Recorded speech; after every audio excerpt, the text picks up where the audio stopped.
Perfect. So good afternoon, everybody. My name is Adam at the GLA.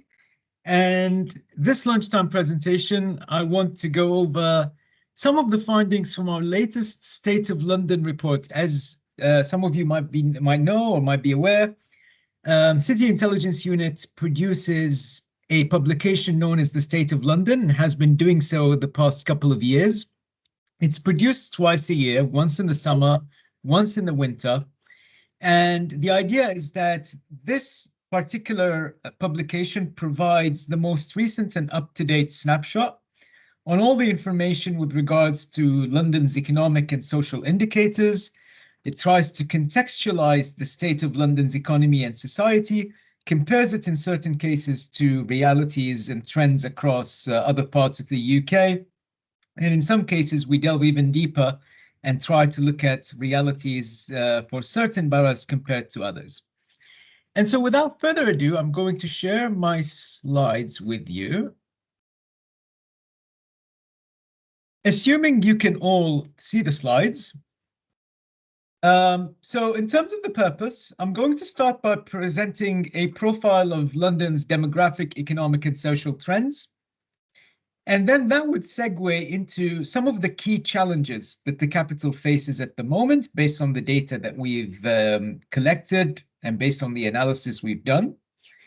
And then obviously we go to the most important bit is, well, what are some of the things we need to consider if we are to solve some of these key challenges and ensure that London continues to grow and prosper? So I'm going to start by providing the overview of what the report from January 2024 highlighted. In summary, we see a very mixed picture when it comes to London's economic and social realities. We're seeing a capital city that is in a constant state of demographic evolution. And so things have changed considerably since 2011, never mind 2001. Census data continues to point to some very interesting as well as unique challenges that London faces. We're also seeing a city that tends to have slower economic growth, unfortunately, as well as higher unemployment and relatively high levels of inactivity. And we're seeing some improvement, but also some challenges when it comes to social outcomes. But of course, there are always reasons to cheer. When it comes to environmental indicators, you will see later on that London actually performs relatively well and has been in recent years, as have the city's high streets, which continue their recovery, especially from the ravaging effects of the COVID-related lockdowns. So we'll start by looking at the population trends for London. And as you can see, compared to trends during COVID, London's population is starting to grow again. We have recently cited the ONS's 2022 mid-year estimates, which give London's population as just under 8.9 million people. Now, it's interesting to note that this represents an increase of almost 600,000 people over the past 10 years. Now, you might think that's a lot. However, when you compare that to the situation the decade before that, you'll notice that that increase has dropped significantly by nearly a third. The decade before that, the population of London grew by about 900,000 people. Nevertheless, the trend-based projections that we do at City Intelligence Unit show that the population is still forecast to reach the 10 million threshold by 2040. More important to note, however, is you see how annual births in London are also continuing to drop. So they reached a relatively high peak in 2012 of 154,000 births. But what happened is obviously COVID has naturally led to a sharp drop in births. But even today, if you look at the latest data we've got for 2022, you see that London had only 107,000 births, which is about 20% below that peak from 2012. So it is something to consider, which is the drop in annual births in London. And, you know, it would be interesting to reflect on the extent to which cost of living and economic indicators have played a part as well in exacerbating the trend. At the same time, however, we're also noticing that London has become not only more diverse, but also more cosmopolitan, in the sense that in 2021, if you look at the census data, it shows that 41% of London's residents were born outside the UK. Now, that is up from 37% in 2011 and 27% in 2001. So in 2 decades, that percentage has gone up by 14 percentage points, which is very remarkable in terms of change. Now, looking at that left-hand chart that I added in this slide, you will see that there is 2 lines, one that says UK and one says non-UK. Now, that looks at the population of London by whether the population was UK-born or foreign-born. And you'll see that the size of the UK-born population has changed little over the last 2 decades. It's mainly the population born outside of the UK that has increased significantly by just over 85% over that same period since 2001. Now, we're also noticing, if you look at the census data for 2021, that the majority of births in London were to mothers who were not born in the UK, 57% to be exact. And there's also been significant change in trends for births to non-UK born mothers, according to the mother's nationality and country of origin. So until 2016, we noticed that Europe represented a big fraction in terms of the region where the mother was born. More recently, we're seeing a shift towards Asia and the Middle East in particular, with obviously Brexit playing a part, but also just more of a general trend towards mothers who have arrived to the UK from other parts of the world. Now, moving on to the economy, we see here that there is a bright picture in the sense that London continued, in spite of the very deleterious effects of the COVID-19 pandemic, to show significant resilience compared to other regions of the UK. But much like the rest of the country, we expect that growth to moderate over time. So at GLA Economics, we also do macroeconomic projections of things like gross value added and workforce jobs. And when looking at gross value added, which is another term for the output of the economy, we show that the output grew by 7.7% in 2022. Now compare that to the nationwide rate of 4.3%, and that just shows you how resilient London was.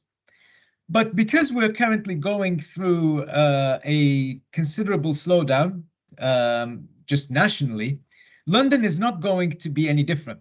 So London's economy is also going to slow down, and we project that in 2023, it slowed down to 0.9%, and it's going to stay at around the 1% mark for this year in 2024, before reaching 1.6% in 2025.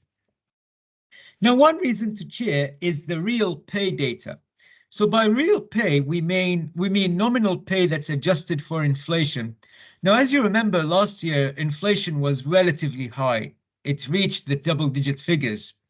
But what's happening now is, because of a reduction in the inflation rate over the past several quarters, as well as nominal pay in London being relatively resilient and holding up, we're noticing that real employee pay in London has returned to growth. And here I include data from November 2023, which shows that the year-on-year measure has gone up by 0.7%. In fact, according to the most recent data for 2024, it's gone up by 1.9%. So that is one indication of just how resilient London's labour market has been. Add to that, of course, that consumers in London continue to be more confident than their counterparts in the rest of the UK. So it suggests that even though London is affected particularly and acutely by the cost of living crisis, Londoners generally tend to feel more optimistic about their economic fortunes. Now, I mentioned the labour markets before, and so I have to delve a bit deeper to look at things like employment, unemployment, and inactivity. And as you can see in that upper right-hand chart, I provide some headline estimates for the September to November 2023, where we see that employment in London is at 74.2%. That's the employment rate, or about just under 4.6 million Londoners in paid work, aged 16 to 64. Now, contrast that with the fact that in the UK, the employment rate is 75.8%. So we're seeing a situation now where unemployment in London, as well as inactivity rates, are higher than they are in the rest of the UK. At least 1.3 million Londoners aged 16 to 64 were neither in employment nor looking for or are unable to work. Now, some of those are students, but there is also individuals who are looking for families and home, i.e. they have caring responsibilities, and those who are long-term sick as well. So what we're seeing here, of course, is that London continues to struggle when it comes to economic inactivity, much like the rest of the UK, but at slightly higher rates in the case of London. And we're seeing a case where unemployment rates are going up while employment rates are going down. Finally, I want to point your attention to the bottom left-hand chart, which says online job postings and unemployment levels in London. So during 2021, especially at the height of the pandemic and the related lockdowns, we see that the labor market was exceptionally tight in the sense that there were relatively fewer job postings than there were unemployed people. But we're seeing that that tightness has started to ease into 2022 and even, 2023 by comparison. And so that is something we're keeping an eye on as well as we continue to monitor labor market developments. Now, moving on to the social outcomes. And here we see a very mixed picture. In other words, it depends on what indicator you're looking at. You will see you'll see progression in some and a regression in others. So here I present a chart that looks at community belonging specifically. So the proportion who agree that their local area is a place where people from different backgrounds get on well together. And what you see is that in the case of London, that proportion has generally been relatively high. Since April 2020, it's always remained above 90%, reaching 95% in September 2023.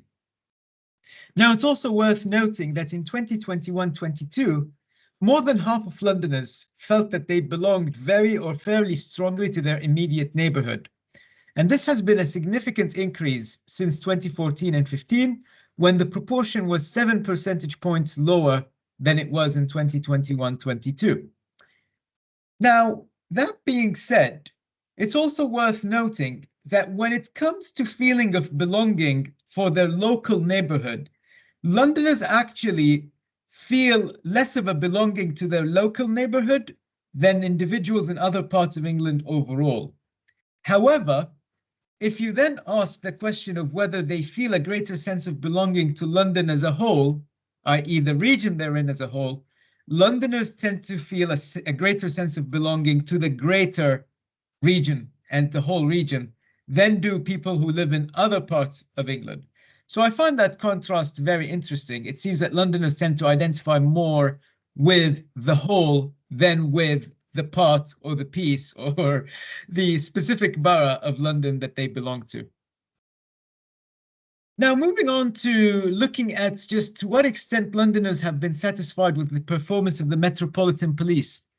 Now, what you see in this left-hand chart is satisfaction levels of reporting victims according to survey data from the User Satisfaction Survey. And it breaks things down by the method by which individuals have reported their crimes. So whether they reported the crime face-to-face or by telephone or online. And what you see is that there has been a significant drop in percentage points of levels of satisfaction across all methods of reporting. And fewer Londoners who are victims of crime have been satisfied with the Met's performance, irrespective of the reporting method. Now, there's also another question of interest in that survey, which asks to what extent respondents felt that the police treated everyone fairly, regardless of who they are.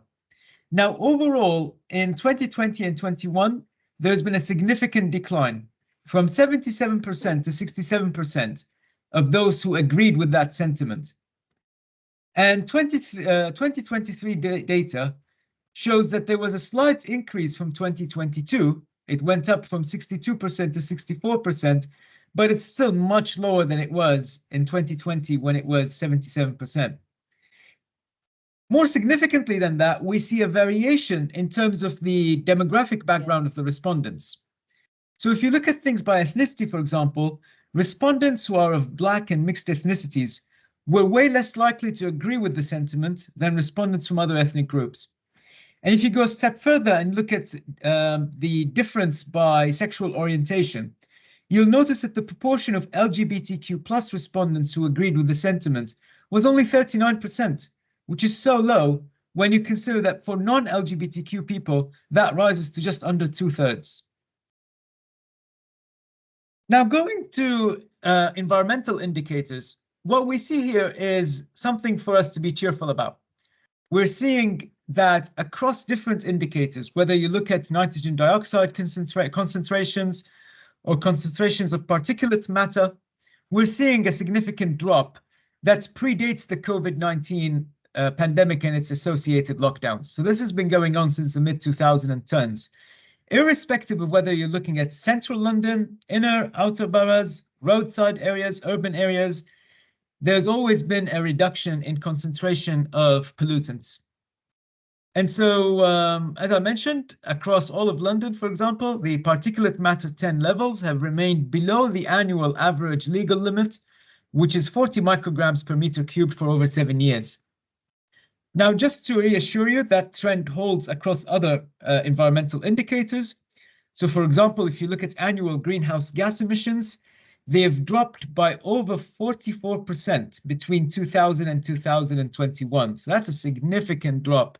And it's a reason for us to be optimistic about London's performance when it comes to environmental indicators and outcomes. Now, we can't mention the economy and society without looking at London's high streets.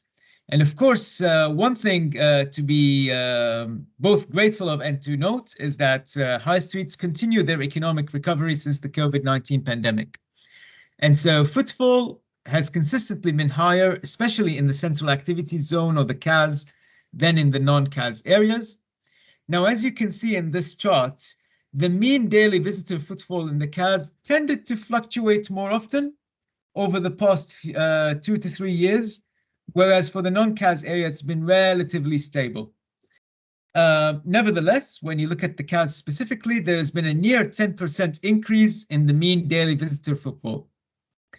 Now, we don't just look at footfall data when we try to examine high street recovery. We also look at retail spending data.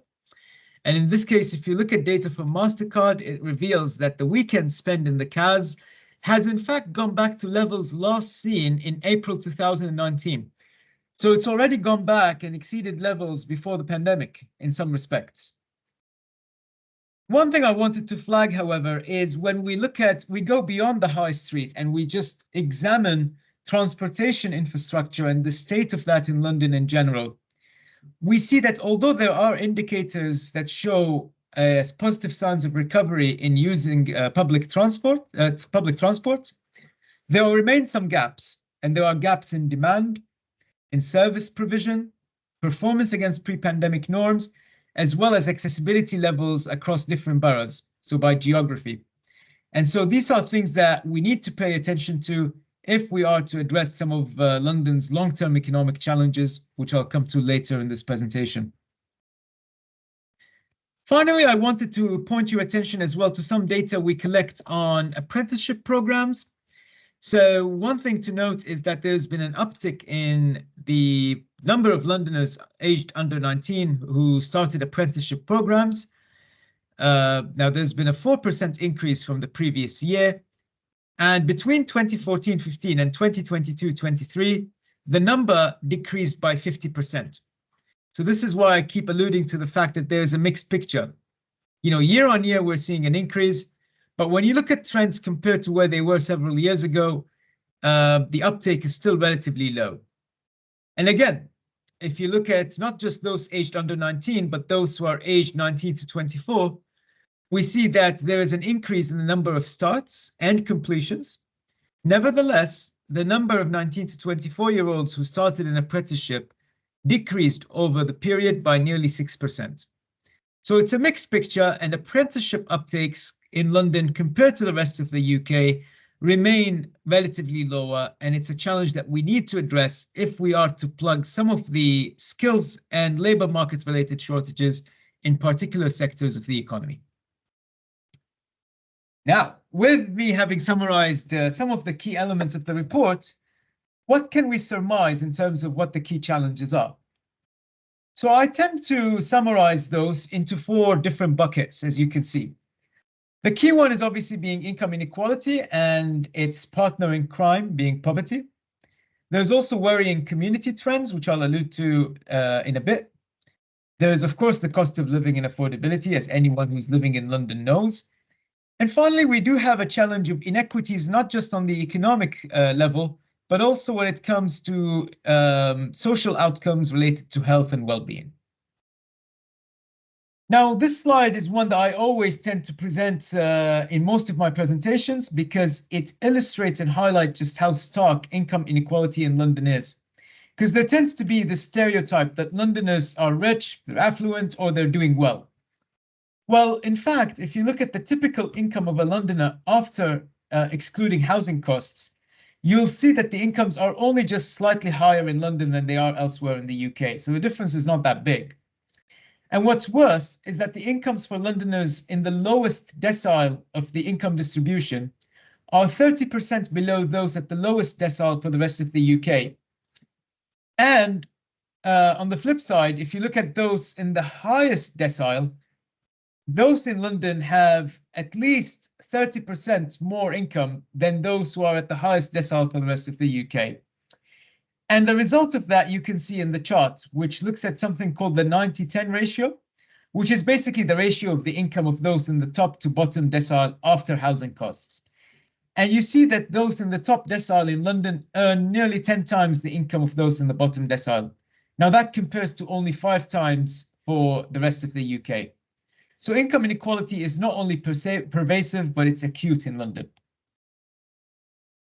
Now, I mentioned earlier that on aggregate, if you look at certain indicators, you'll see that London tends to outperform the UK. Unfortunately, such aggregates mask significant inequities.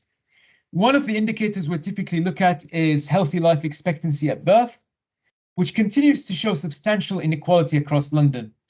And a case in point being that the gap in healthy life expectancy at birth by borough varies by more than 12 years between the boroughs with the best and worst outcomes. So it really is a postcode lottery. If you're living in a borough such as Tower Hamlets, for example, you're going to have a much lower healthy life expectancy than you would living in a place like Kensington and Chelsea or Westminster. Now, there are also substantial inequalities within specific regions of London. So I here list the example of the CAZ again, the Central Activities Zone. According to Trust for London, for example, 2 CAZ boroughs, Wandsworth and Kensington and Chelsea, have the highest healthy life expectancy in London, whereas Tower Hamlets, which I just alluded to earlier, is another inner London borough, actually has the lowest.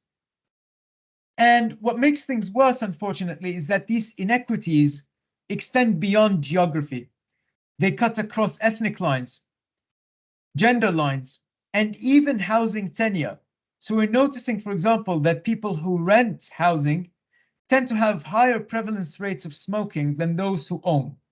So we're seeing inequities across the board and across multiple dimensions that we need to be mindful of and cognizant of if we are to tackle some of London's key challenges.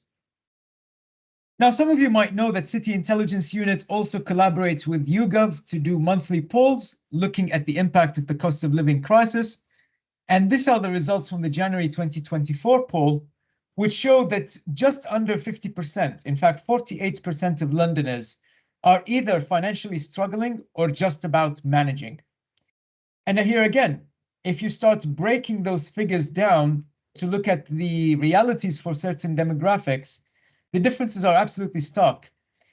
Those who have incomes less than £20,000, for example, are more likely to report that they're financially struggling. 32% of them do.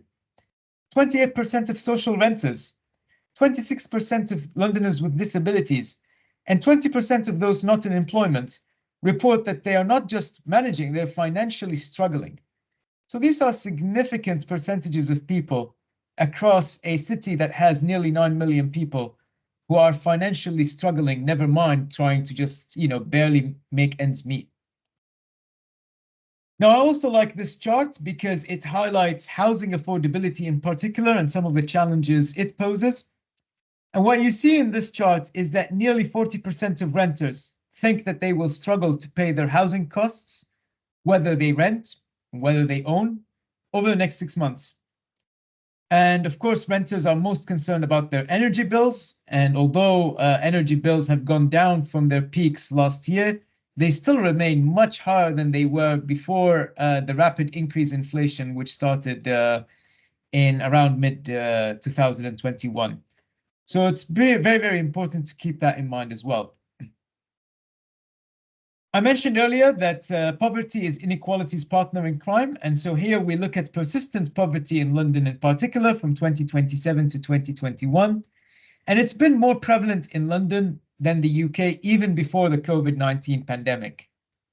Now, it's also worth noting that children and working age adults both fare much worse in London than their UK counterparts.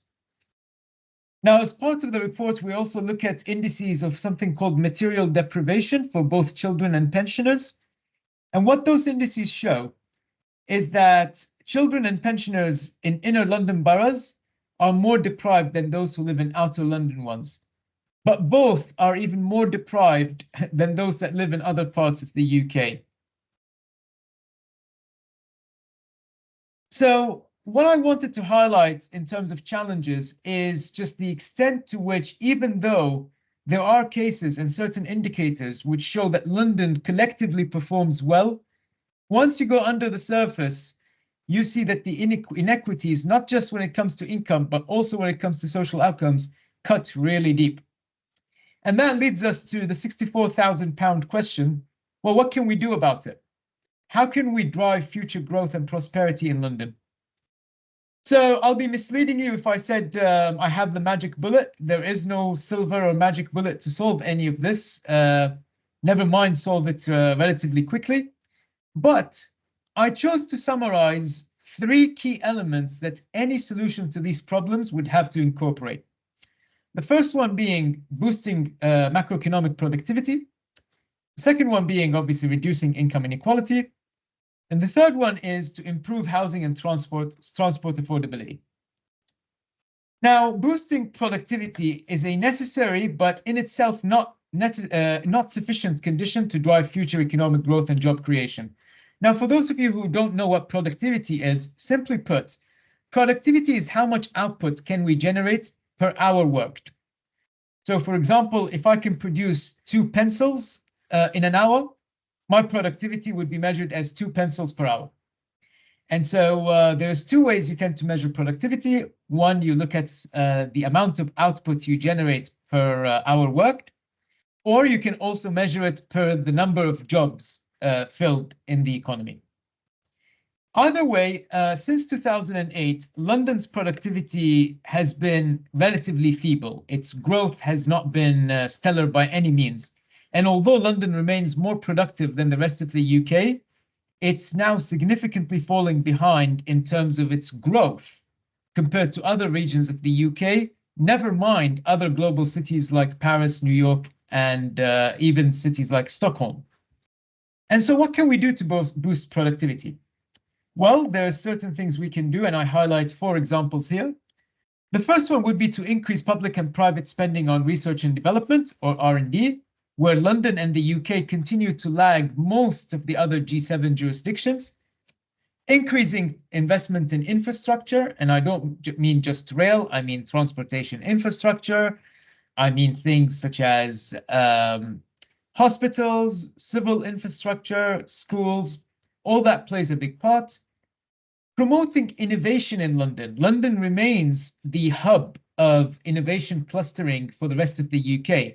And so to capitalize on that comparative advantage is very important.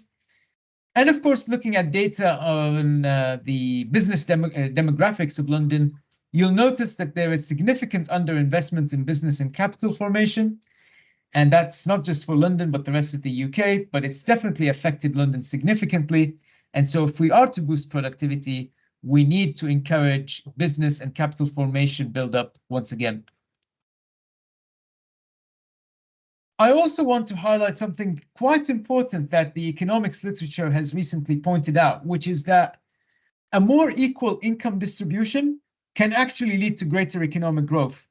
So I cite here the World Economics Forum's inaugural social mobility report from 2020, which finds that increasing social mobility, which is a key driver for income equality, by 10% would not only obviously bring, social cohesion and other social benefits, but it would boost economic growth by nearly 5% over the next decade. And that same report pointed out that the UK has very high income inequality and low social mobility, which will cost the entire country at least £100 billion in additional GDP or output during this decade, from 2020 to 2030. And there's so many other agencies, think tanks, and research institutes that have opined and created lots of research and analysis on this. I cite here the International Monetary Fund, which also showed that persistently high inequality is associated with lower growth. And they tend to promote measures such as improving the progressivity of tax on personal income, as well as wealth taxation, and broadly rebalancing the source of income that we tax. So making sure that we tax capital gains and dividends in a relatively equitable manner compared to employment income. All that would also need to take into account expanding access to things like healthcare and education for the poor. And that's something that, again, feeds into some of the discussion I just raised with regards to inequities across social outcomes in London. And I will conclude by also reminding everybody that we are living through acute affordability crises, both when it comes to housing and transportation. Not a surprise for anyone who lives or even works in London. And it's very, very important, if we are to boost productivity and economic growth and try to improve some of the social outcomes that I raised earlier and that we discussed earlier, that we try to make housing and transportation more affordable. Because not only would that help us attract the much needed highly skilled workers, not just from other parts of the UK, but globally, it would also help depress inflation and production costs. It would help attract businesses to actually base themselves in London, whether to create jobs or to simply increase London's already high levels of foreign direct investments. But it's also going to help boost activity in economic zones such as the CAS and other parts of London. And so there is no getting around the need to try to make housing and transportation more affordable in order to improve both economic and social outcomes. And with that in mind, I want to thank you very much for listening to my presentation, and I'd be happy to take any questions you may have.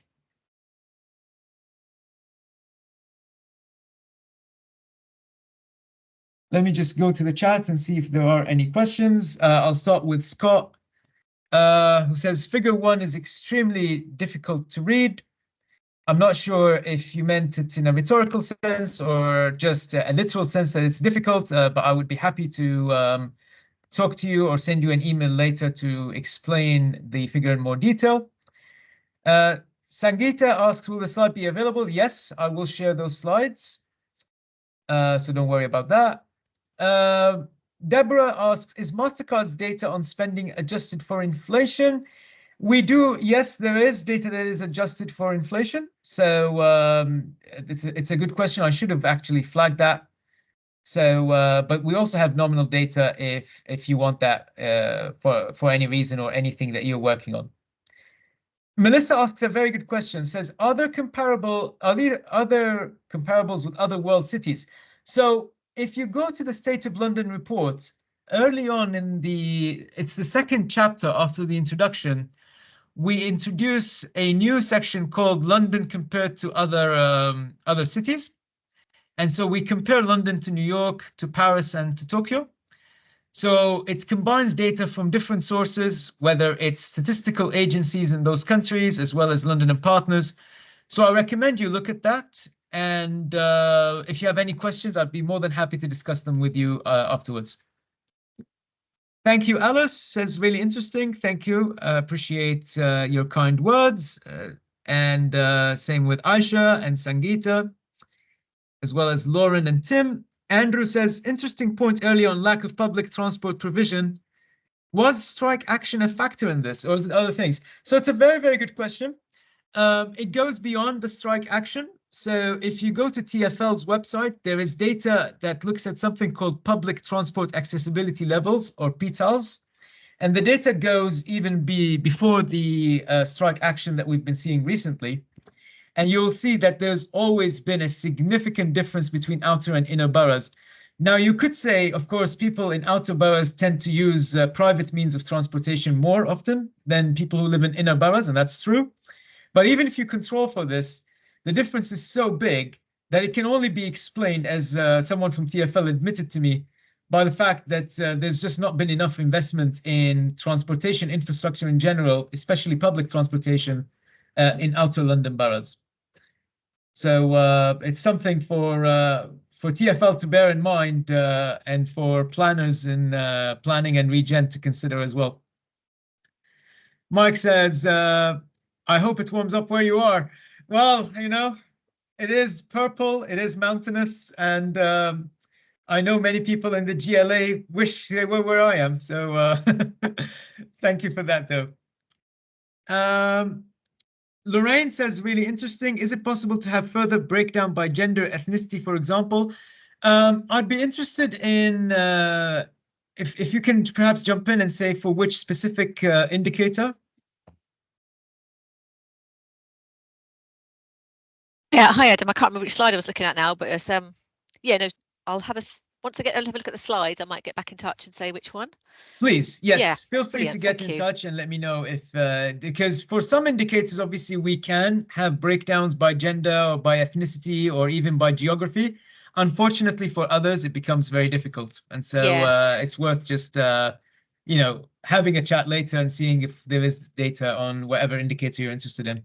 Yeah, I think it was in terms of inactivity was one, for example, whether there's a gender bias there in terms of women not being able to get jobs, that sort of thing, for example. Interesting. Yes, for the labor market indicators, I believe there is a breakdown by gender. So whether there is by ethnicity, I'll have to get back to you. I think there is, but I don't want to say until I'm 100% sure. Thank you. No worries. And I see Darryl also helpfully put the link to the State of London report, which I highly encourage people to visit. Because there's a lot more information there than what I've covered in the slides. Guilherme asks a very good question. Do we know what are the key blockers preventing social mobility? Yes, we know some of the key ones. So in the case of London, I mentioned income inequality and wealth concentration, but there's more and more research at the economic level that is showing that wealth concentration is in fact more entrenched and therefore plays a bigger part in embedding social immobility than income inequality does. So the problem is that obviously wealth gets passed from one generation to the next. And so you could end up in situations where someone who didn't come from a relatively affluent background, you know, succeeds in life and generally, you know, produces more income, but it takes a long time to build up wealth. It takes generations. And so the focus now is more on trying to find ways to not only tax wealth, but to try to ensure that we can better distribute wealth across society. And that's a big problem in the UK compared to other parts of Europe, especially. And so that's definitely one of the key blockers. I think another blocker is, again, I cite productivity, and productivity is a very complex concept to distill in a short presentation. But maybe it's something that I can present on in a future lunchtime presentation. If you have low productivity in general across the board, it ironically also blocks social mobility, because what ends up happening is you deprive those who are of more modest backgrounds from the opportunity to actually build up the income that is necessary to then also build up wealth and promote social mobility. So it's a combination of concentration of wealth in the present, as well as low productivity, which impedes the ability to accumulate income over time in the future.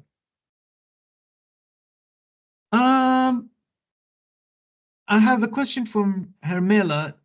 Sorry if I didn't pronounce the name right. It says, does the State of London report contain more granular economic analysis by geography? Yes, It does contain much more. It's a 142-page report. So it contains all sorts of analysis.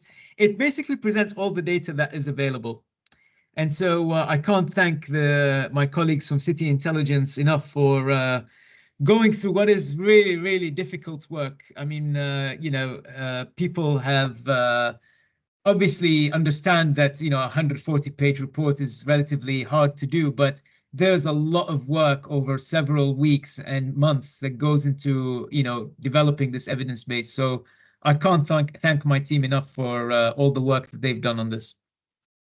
Camellia asks, the income gap, London versus rest of UK, was compared for the same type of jobs. So we don't actually use jobs to compare this. We look at just income after housing costs. So irrespective of what the income source is, whether it's capital gains or employment, we just look at incomes after housing costs because we need to take housing costs into account, given how exorbitant they are in London compared to the rest of the UK. But yes, so the comparison doesn't actually delve deep into the type of report, the type of jobs that people do. Sangeeta asks another question, says, was there any analysis on any intersecting characteristics? For example, for those who lack confidence in the police, you highlighted LGBTQ+. What about Black LGBTQ? Good question. So I don't think the data goes to that level of resolution because it's survey data, remember? And a lot of the challenge when it comes to survey data is sample size. So if you want to go even deeper and dissect certain demographic groups by other characteristics, it becomes very difficult, especially at the London level. In fact, I'm not even sure we have that data at the UK level, but don't hold me to that. I'm not sure about that one, but definitely not at the London level. Javier says, this has been a very informative session. Thank you, Adam. What practical measures can listeners or Londoners do to improve productivity, income wealth gap, and thus social mobility? Good question. I mean, the key really is, and I was talking to our new Deputy Mayor, Howard, about this to a certain extent. The key levers lie with different tiers of government. They lie with us in the GLA, they lie with the boroughs, and it lies with central government. In terms of what we can do to improve productivity, I think it's very important for us to try to encourage, good pay. And I know the mayor does a lot of work in terms of the good work standards and obviously, trying to ensure that the London living wage rises sufficiently to account for inflation. That's all good. But I think, the effort should go beyond just addressing job market outcomes for those who are the most disadvantaged in society. I think the challenges are now so extreme that they affect even those who would tend to self-identify as middle class. And in fact, there's an article in The Guardian today about that, which says that there are households, even on middle class incomes, who continue to struggle mainly because of the cost of living crisis, housing affordability in particular, as well as jobs being relatively insecure, which is something that I haven't touched on in the presentation. But there's also an issue, not just when it comes to income, but job security. So as Londoners, we can continue to lobby for better labor market outcomes, for more job security, to try to encourage unionization, for example, to try to encourage, lobby our politicians, our MPs, to ensure that there are measures in place to try to address wealth concentration, the taxation of not just income, but also wealth.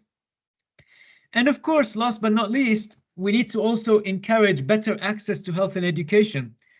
Unfortunately, over the past 14 years, what's happened is that the slashing of public services and funding for them has affected those who are most disenfranchised in our society.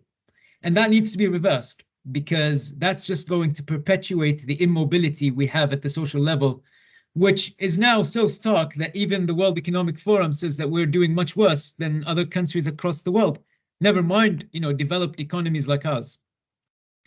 So in a nutshell, Javier, that's some of the things we can do. But if we want the maximum effect, of course, it's up to different tiers of government to coordinate action and address some of these key challenges. Sorry, Gerard says, not seen report you refer to comparing London to, but You refer to Tokyo in America, but what about cities in Europe, particularly Germany?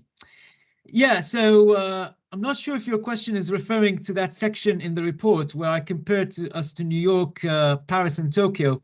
I mean, these are generally the global cities that we tend to be compared to.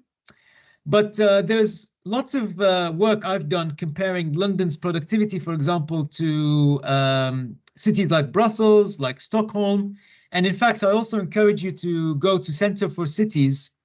The Center for Cities do a lot of analysis comparing London to other European cities in particular. And you will see that productivity growth in London is actually lower than it is in other cities across Europe.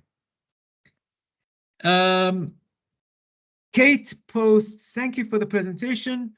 Where life expectancy is lower in some boroughs, irrespective of housing tenure, for example, is there some understanding of the factors that are contributing to this? It's a good question. And I don't know exactly. Maybe, you know, the health team in the GLA would be in a better place to answer why there's such a stark difference in healthy life expectancy. The one thing I know from the economics literature is that there is a very strong correlation. In fact, I've done some econometric analysis myself a couple of years ago, comparing economic outcomes to social outcomes in disenfranchised regions and areas of the UK, not just in London. And you'll see that those who tend to rent as opposed to own houses tend to also have lower health outcomes. So I mentioned smoking prevalence as one example, but it goes beyond that. It also extends to things like incidence of chronic conditions. Think of high blood pressure, diabetes, and all of these respiratory and cardiovascular diseases. There is also evidence that links housing tenure to wealth concentration and social mobility. So it wouldn't surprise me at all if all of this happens to be intrinsically linked. But in terms of something that is more empirical and looks specifically at healthy life expectancy, I'd encourage you to reach out to the health team in the GLA because they probably would know more about this than I do. Sangeeta also says, oh, she has to leave now. Thank you very much. Scott says, need to be wary about some European comparisons, especially Paris, which has very limited geography, which wouldn't compare to what we think of as Greater London. I mean, that is true. I think Paris is also divided into communes, which is quite different from how we define boroughs. The population is relatively different, as is the size. But nevertheless, it remains the city that we tend to compare ourselves the most to in Europe. And so it never hurts to look at it whilst obviously being mindful of the caveats that you just mentioned. Charlotte says, thank you for the presentation. Did you come across some surprising discoveries you've made in your research? For example, findings that challenge commonly accepted assumptions? Yeah, so I mentioned earlier that there's more and more research that points to inequality being harmful to growth. So it's very interesting. When I was studying in university, the common or conventional wisdom is that if you try to make society more equal, that could help undermine rather than improve growth. And the logic was that obviously if you start taxing the rich, then the rich aren't going to invest in the economy. And if they don't invest in the economy, our incomes are not going to grow as a whole and the wealth is not going to trickle down. So I'm sure some of you might have heard some of that kind of logic, which is actually still relatively pervasive if you go to even some of the best universities that teach economics out there. Yeah, the mythical trickle-down economics. And that always surprised me. And even in my PhD, I mean, you should have seen me in my Viva arguing with the panelists in my exam, because my PhD, for those who don't know, is on the economics of the European Union. And I was actually a bit critical of some of the things the EU does, especially when it comes to things like what you've cited. And there is still a relative inertia in academia to try to accept this. There's still this idea that we need, wealth to be invested in society. Investment needs to go up to boost growth, and that's true. But if you have a situation like I showed you in the slides, where income in the top decile is 10 times what it is for the bottom decile after housing costs, that's just insane. And that's not even looking at wealth. by the way. So that doesn't even reflect the extent to which our societies are unequal. So it's very interesting to note that the IMF is now starting to accept that. And the World Economic Forum is starting to accept that. And even the European Commission, and I worked also for the European Commission. So some of the people who used to challenge me all the time are starting to come across this and say, okay, well, we're changing our mind. So hopefully this momentum picks up and, it starts changing the way people think and view about these things, especially those who make the decisions. A great question. And Scott says, would love to see a comparison with Vienna on housing tenure and health outcomes. So Vienna tends to actually perform very well if you look at quality of life indices. But I was actually speaking to an Austrian economist just 2 weeks ago, and he was saying that it's actually better than London. So he was actually saying that housing affordability in Vienna is better than it is in London right now. I don't know if it's true. I've never been to Vienna, but it's very, very interesting because I would have thought Vienna is generally ranks as one of the most expensive cities. And in terms of health outcomes, oh, sorry, go ahead. Adam, to my knowledge, Vienna has very strict controls around rental rates, and they've got a very strong provision of social housing into the market, and a lot of people rent in Vienna of who would be considered middle class. So it's a very interesting urban environment. Yeah, no, it's a very good point.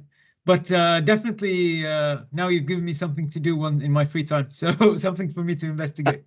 Good to hear. Anthony says, thank you, very interesting. And Emma actually agrees with you. And Scott, she says Vienna has strict rental controls. And Deborah also says Vienna has lots of social housing, which I didn't know, so good to know. Victoria mentions, I saw a presentation from a doctor at North Middlesex Hospital who was linking Enfield residents' life expectancy to the lack of available green space, urban heat island effect, and proximity to certain transport routes. It was an interesting presentation, and she also identified that the life expectancy of women in Enfield was less than men. Okay, well, that's a very interesting one because obviously women tend to perform better on that indicator, but I would have expected transportation routes to have a correlation, but island effect and the urban heat island effect is an interesting one. I didn't know that. So if you can share a link to that presentation or if there's a study or report, that would be great. Barry says, thank you very much. Thank you, Barry. And Deborah says, worth contacting the housing policy team about Vienna. Yep, I mean, I'm always in touch with them. I worked on housing specifically in the past, not in the GLA, but definitely will get in touch with James, Alexis, and some of the team there. Matt says, shame we took on Austrian school economics as opposed to Viennese housing policy. Agreed. And Joseph asks, how do the populations and demographics of London and Vienna compare? Again, I can't really say. I know obviously Vienna would have a much lower population size, but in terms of trends and diversity, I would imagine London would probably be more cosmopolitan. But does London have a younger population than Vienna? I don't know. I would guess no if you told me to guess, but again, I need to actually do some reading on this. So Deborah shared a report, which I encourage you to look at, the UCLA Housing Voice. And Yisum says to the post that Victoria made, says, yes, a few local authorities are conducting public health environment studies and found the same thing. Interesting. And Emma says yes, please reach out to me. I'm going to put my email as well for those of you who want to reach out on anything, not just housing and Vienna. It could be anything related to State of London or anything economics related. Please feel free to reach out and I'll be more than happy to have these discussions with you, time permitting. And I think that's pretty much it. I don't see anything else in the chat, but again, thank you all for coming. I'm going to give you at least 5 minutes back or 4 minutes back of your time. And again, thank you so much for attending, and any questions, comments on State of London and otherwise, happy to discuss with you. Cheers all.